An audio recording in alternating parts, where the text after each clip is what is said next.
नमस्कार दोस्तों, सेलिंग एक ऐसी कला है जिसमें हम अपनी इनकम को कई गुना तक बढ़ा सकते हैं। लेकिन ज़्यादातर लोग सेलिंग में आना पसंद नहीं करते हैं क्योंकि सेलिंग में हमें बहुत सारी रिजेक्शंस का सामना करना पड़ता है। लेकिन यदि आप सेलिंग को सीख लें तो आप अपनी इनकम को कई गुना तक बढ़ा सकते हैं और अपने मन चाहे लाइफ को एंजॉय कर सकते हैं। दोस्तों, NLP एक ऐसा ही तरीका है जिसके द्वारा आप अपनी सेल को डबल या ट्रिपल कर सकते हैं और अपनी इनकम को कई गुना तक बढ़ा सकते हैं। दोस्तों, यदि आप इस वीडियो को पूरा देखें और इसमें बताई गई टेक्निक को इस्तेमाल करें तो आप भी अपनी सेल्स को डबल या ट्रिपल कर सकते हैं और अपनी इनकम को कई गुना तक बढ़ा सकते हैं। दोस्तों, सेलिंग एक प्रोसेस है, एक ऐसी प्रक्रिया है जिसमें कुछ स्टेप्स होते हैं। यदि आप इन स्टेप्स को अच्छे से समझ लें और आप इन स्टेप्स को फॉलो करें तो आप कुछ भी बेच सकते हैं और किसी को भी बेच सकते हैं। इसीलिए आपको इन स्टेप्स को अच्छे से समझना होगा और आपको अच्छे से इन स्टेप्स की प्रैक्टिस करनी होगी। दोस्तों, सेलिंग में जो सबसे पहला स्टेप आता है वो है प्रोस्पेक्टिंग। प्रोस्पेक्टिंग का मतलब होता है नए ग्राहक खोजना। दोस्तों, जितने ज़्यादा नए लोगों से आप मिलेंगे, जितने ज़्यादा नए लोगों को आप अपना प्रोडक्ट दिखाएंगे, उतने ज़्यादा लोग आपसे आपका प्रोडक्ट खरीदेंगे, जिससे आपकी सेल बढ़ेगी और जब आपकी सेल बढ़ेगी तो आपकी इनकम भी कई गुना हो जाएगी। इसलिए सबसे मेन जो चीज़ है वो है प्रोस्पेक्टिंग। प्रोस्पेक्टिंग इस प्रोसेस का सबसे पहला स्टेप है और सबसे मेन स्टेप है। इसलिए आपको सबसे ज़्यादा जो ध्यान देना है वो प्रोस्पेक्टिंग पे ध्यान देना है। यदि आप नए लोगों से नहीं मिल पाते हैं, यदि आपको नए लोगों से मिलने में हेजिटेशन होती है तो सेल में आपको काफ़ी दिक्कतों का सामना करना पड़ सकता है। इसीलिए आप प्रैक्टिस करें, रोज़ नए लोगों से मिलने की कोशिश करें ताकि आप ज़्यादा से ज़्यादा अपने प्रोडक्ट को बेच सकें। दोस्तों, प्रोस्पेक्टिंग का एक तरीका है, आप जब भी पहली बार किसी से बात करते हैं तो आपको उसी वक्त अपने प्रोडक्ट को नहीं बेचना है। आपको सिर्फ़ और सिर्फ एक अपॉइंटमेंट फिक्स करनी है ताकि आप 10-15 मिनट के लिए उस व्यक्ति के साथ बैठें और उसे बताएं कि आपका प्रोडक्ट उसके लिए किस तरीके से उसको उसके जीवन में बेनिफिट्स दे सकता है और वो अपने सपनों को साकार कर सकता है। तो इसके लिए आपको कम से कम 10-15 मिनट का समय लेना होगा ताकि आप अपने प्रोडक्ट को अच्छे से डिफ़ाइन कर सकें, उसके बेनिफिट्स के बारे में उसे बता सकें। इसके लिए आपको उसे अप्रोच करना होगा और अप्रोच करने के लिए आपको कुछ ऐसे सेंटेंस बनाने होंगे ताकि सामने वाले का पूरा ध्यान आप पर आ जाए और आपको वो ध्यान से सुने कि आपसे उसको क्या बेनिफिट्स होने वाला है या उसके जीवन में नया क्या होने वाला है, ताकि उसे और ज़्यादा खुशियाँ मिल सके और ज़्यादा सफलता मिल सके। तो इसके लिए आपको कुछ इस तरीके के सेंटेंस तैयार करने होंगे ताकि सामने वाला फ़ौरन आपको मिलने का समय दे दे। दोस्तों, जब भी आप किसी नए व्यक्ति से मिलते हैं तो नए व्यक्ति को यदि ये आभास हो गया कि आप सेल्समैन हैं और उसे कुछ बेचना चाहते हैं तो वो हमेशा आपको टरकाएगा, कोई ना कोई बहाना लगाएगा, क्योंकि उसके पास दो ऐसे कारण होते हैं जिस वजह से वो आपसे मिलना नहीं चाहता है। पहला कारण है फाइनेंशियल लॉस का, यानी कि उसको लगता है कि कहीं ना कहीं आप उसकी जेब से पैसा निकालने वाले हैं और इसीलिए वो चाहता है अपने पैसे को बचाना। इसीलिए वो नए नए बहाने लगाता है, नए नए ऑब्जेक्शन देता है ताकि आपसे वो मिले ही ना। इसलिए जब आप किसी से मिलने की बात करते हैं तो लोग आपसे मिलना पसंद नहीं करते हैं। इसीलिए जब भी आप किसी से बात करें तो कभी भी अपने प्रोडक्ट के बारे में बात ना करें, उससे सिर्फ और सिर्फ बात करें कुछ इस तरीके से कि सामने वाला आपसे आपको मिलने का समय दे दे। मान लेते हैं आप इंश्योरेंस में काम करते हैं और आप चाहते हैं कि कोई आपकी बात ध्यान से सुने ताकि आपके बेनिफिट को समझे, उसके बाद ही वो आपका प्रोडक्ट खरीद सकता है। तो उसके लिए आपको कुछ इस तरीके के सेंटेंस तैयार करने होंगे। उदाहरण के लिए आप कह सकते हैं, क्या आप एक ऐसा तरीका देखने में रुचि रखते हैं जो भविष्य में आपकी फाइनेंशियल ज़रूरतों को पूरा करने में आपकी मदद कर सके। तो सामने वाला बिल्कुल कहेगा जी आपके पास क्या है। तो उस वक्त आपको अपने प्रोडक्ट के बारे में नहीं बताना है, उस समय आपको सिर्फ ये ध्यान रखना है कि वो किसी तरीके से आपको एक समय दे दे ताकि आप वहाँ जाके आप अपने प्रोडक्ट के बारे में अच्छे से उसे बताएं, अच्छे से उसे जानकारी दें। तो उसके लिए आप कह सकते हैं, सर मैं आपको कुछ बेचना नहीं चाहता हूँ, मैं तो सिर्फ आपको एक तरीका दिखाना चाहता हूँ।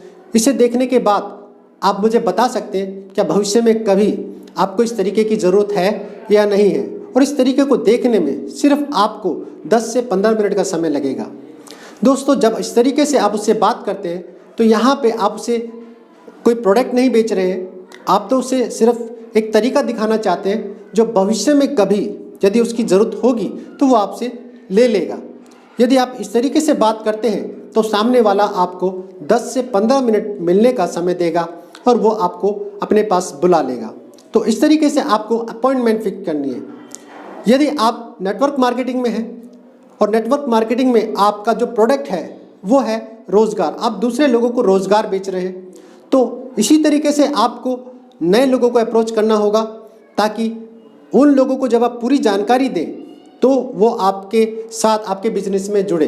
क्योंकि जब आप किसी से बात करते हैं तो सामने वाले को बहुत सारे शक होते हैं, बहुत सारी शंकाएं उसको होती हैं और वो सोचता है ये मुझे फंसाने वाला है, ये मेरे पैसों का नुकसान करने वाला है, इसीलिए वो बहुत सारे बहाने बनाते हैं।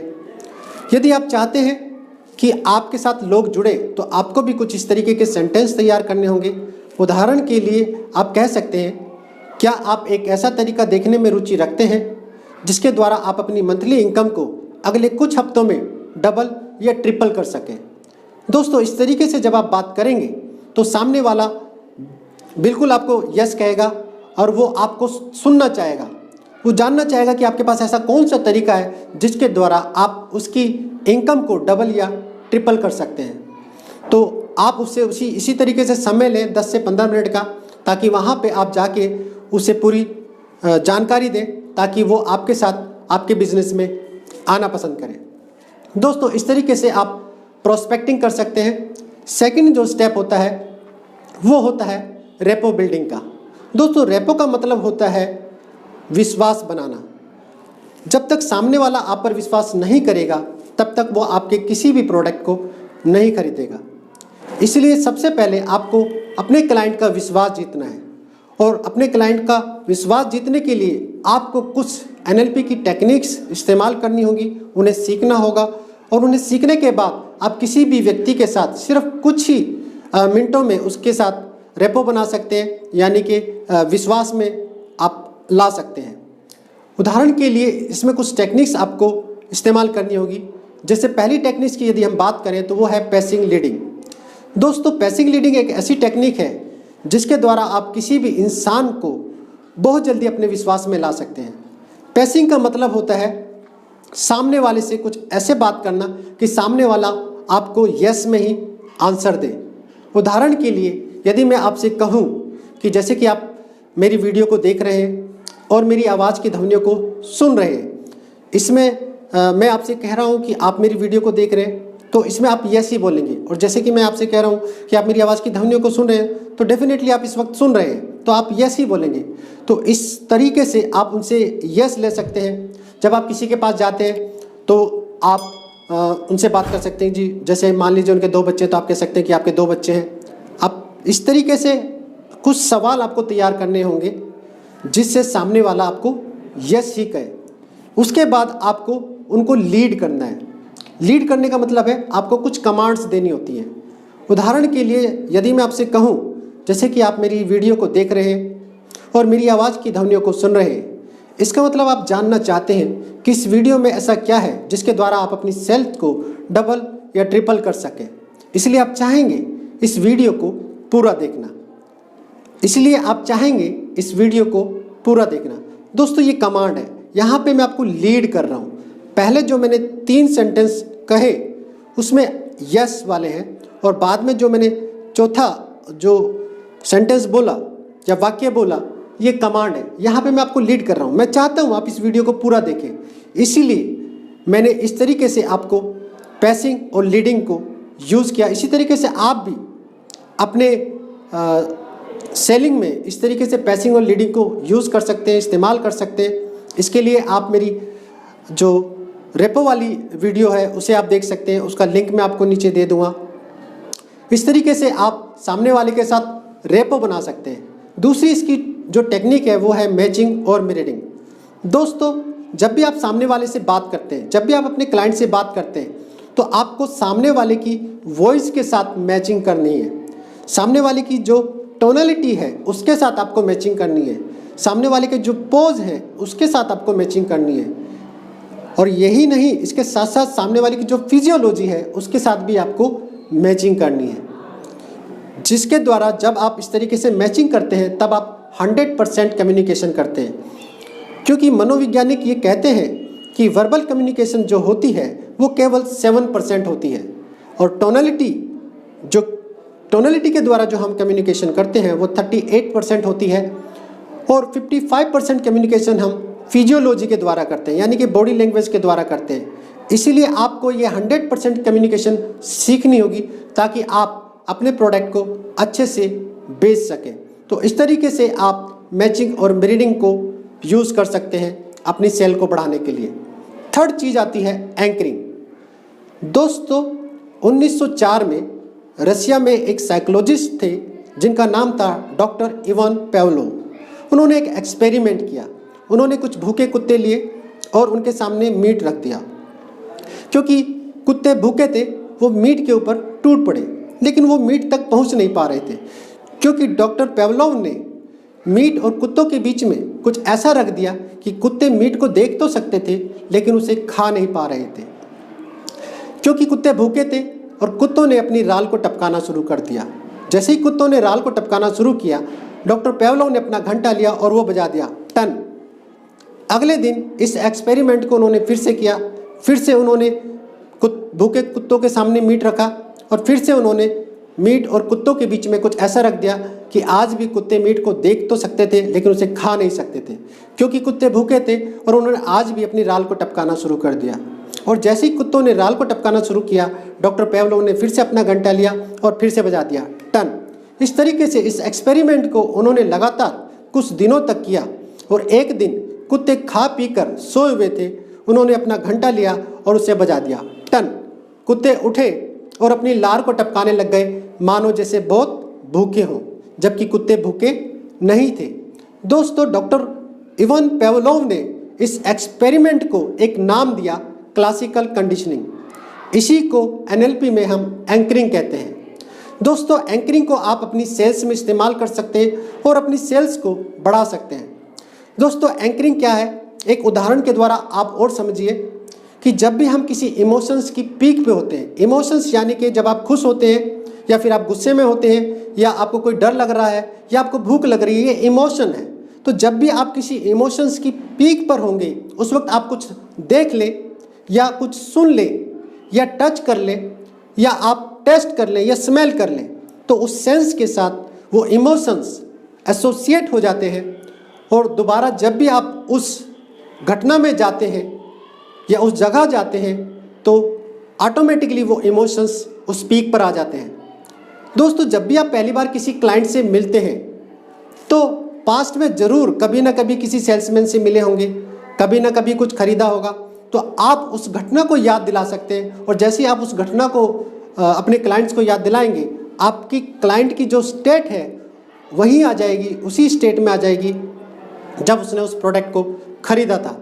और यदि आप उस स्टेट्स को लाना सीख गए तो आप अपने प्रोडक्ट को बड़ी आसानी के साथ उसे बेच सकते हैं। और इस स्टेट्स को लाने के लिए आप कुछ इस तरीके से सामने वाले के साथ बात कर सकते हैं। क्या कभी आपने महसूस किया है कि आप पहली बार किसी सेल्समैन से मिले और आपको उसका प्रोडक्ट बहुत अच्छा लगा, वो सेल्समैन आपको बहुत अच्छा लगा, तो सामने वाला उन घटनाओं को याद करेगा और वो आपको बताना शुरू करेगा कि हाँ एक बार मेरे साथ ऐसा हुआ था और मैंने उसके प्रोडक्ट को खरीद लिया था। दोस्तों जैसे जैसे वो आपको ये बता रहा है कि किस तरीके से उसे कोई सेल्समैन मिला और किस तरीके से उसने उसके प्रोडक्ट को खरीदा, तो समझ लीजिए कि वो उसी स्टेट में आ चुका है। अब ये सही वक्त है, अब आप अपने प्रोडक्ट को उसे बेच सकते हैं। तो इस तरीके से आप एंकरिंग को यूज़ कर सकते हैं। इसके साथ साथ आपको जब आप अपने क्लाइंट से बात कर रहे हैं तो आपको ये भी पता होना चाहिए कि सामने वाला किस मोड का है। दोस्तों हम में से बहुत सारे लोग विजुअल मोड के होते हैं, यानी कि वो विजुअल चीज़ को ज़्यादा पसंद करते हैं, यानी कि देखकर ही चीज़ों को ज़्यादा पसंद करते हैं। लेकिन कुछ लोग ऑडियो मोड के होते हैं, वो सुनकर बहुत सारे लोगों से सुनने के बाद ही वो किसी प्रोडक्ट को खरीदते हैं। उसी तरीके से कुछ लोग काइनेस्थेटिक होते हैं, यानी कि वो महसूस करके हर चीज़ को खरीदते हैं। दोस्तों, यदि आप NLP में इस चीज़ को सीख लें कि आपका क्लाइंट विजुअल है, ऑडिटरी है या काइनेस्थेटिक है, तो आप अपने प्रोडक्ट को बहुत ही आसानी के साथ बेच सकते हैं। तो इस तरीके से आप अपनी सेल को बढ़ा सकते हैं। दोस्तों, इसके बाद बात आती है कि जब भी आप किसी क्लाइंट से मिलते हैं तो आपको सामने वाले की नीड को समझना, यानी कि 4 पॉइंट हमारा जो है वो आइडेंटिफाई करना है आपको सामने वाले की नीड्स को। जब सामने वाले की नीड्स को आप ढूंढ लेते हैं तो आप अपने प्रोडक्ट को आसानी से उसे बेच सकते हैं। याद रखें, आप किसी समस्या का समाधान बेच रहे हैं, आप कोई प्रोडक्ट नहीं बेच रहे हैं। तो आपको समाधान देना है, तो समाधान देने से पहले आपको समस्या पता होनी चाहिए। तो आपको कुछ इस तरीके से सवाल अपने तैयार करने होंगे ताकि सामने वाला आपको बताए कि वो आपका प्रोडक्ट क्यों खरीदना चाहता है। इसके लिए आप उससे कुछ इस तरीके से भी बात कर सकते हैं, मैं नहीं जानता वो कौन से कारण हो सकते हैं जिस वजह से आप अभी मेरे प्रोडक्ट को खरीद लें। फिर भी यदि भविष्य में कभी आप मेरे प्रोडक्ट को खरीदना पसंद करें तो वो कौन से कारण हो सकते हैं जिस वजह से आप मेरे प्रोडक्ट को खरीदना पसंद करेंगे। दोस्तों, जब आप इस तरीके से सामने वाले से बात करेंगे तो सामने वाला आपको बताएगा कि यदि वो भविष्य में कभी खरीदता है तो ये कारण हो सकते हैं, यानी कि वो कारण बताएगा जो कारण आपको पता नहीं थे।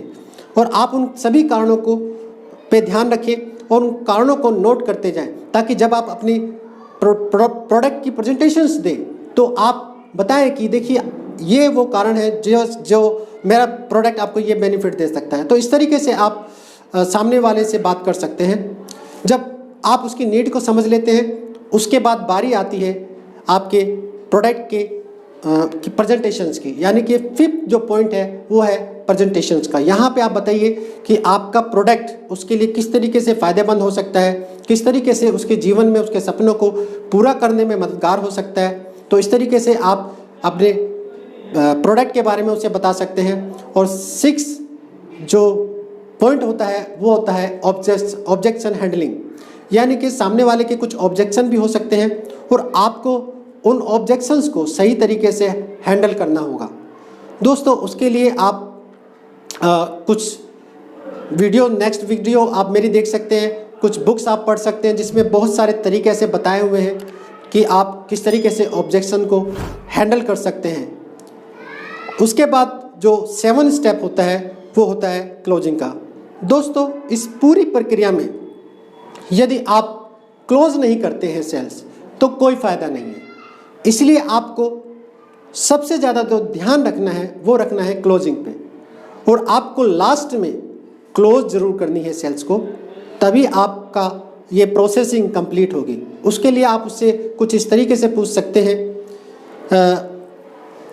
आप अपने आप को कैसे विश्वास दिलाएंगे कि ये प्रोडक्ट आपके लिए सही है और आपको अभी इसकी ज़रूरत है और आप चाहते हैं इसे अभी खरीदना।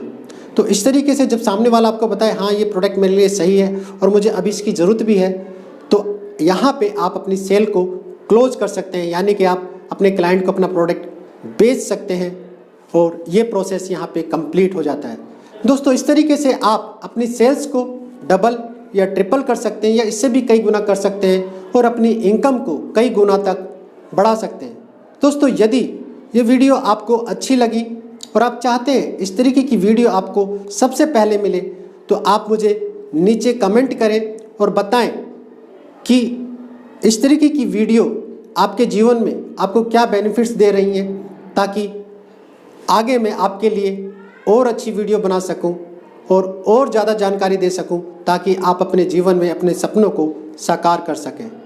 दोस्तों, यदि ये वीडियो आपको अच्छी लगी तो इस चैनल को सब्सक्राइब करें और आइकॉन बेल को ज़रूर दबाएं, ताकि ये वीडियो सबसे पहले आपके पास आए और आपके सपनों को पूरा करने में आपकी मदद करें।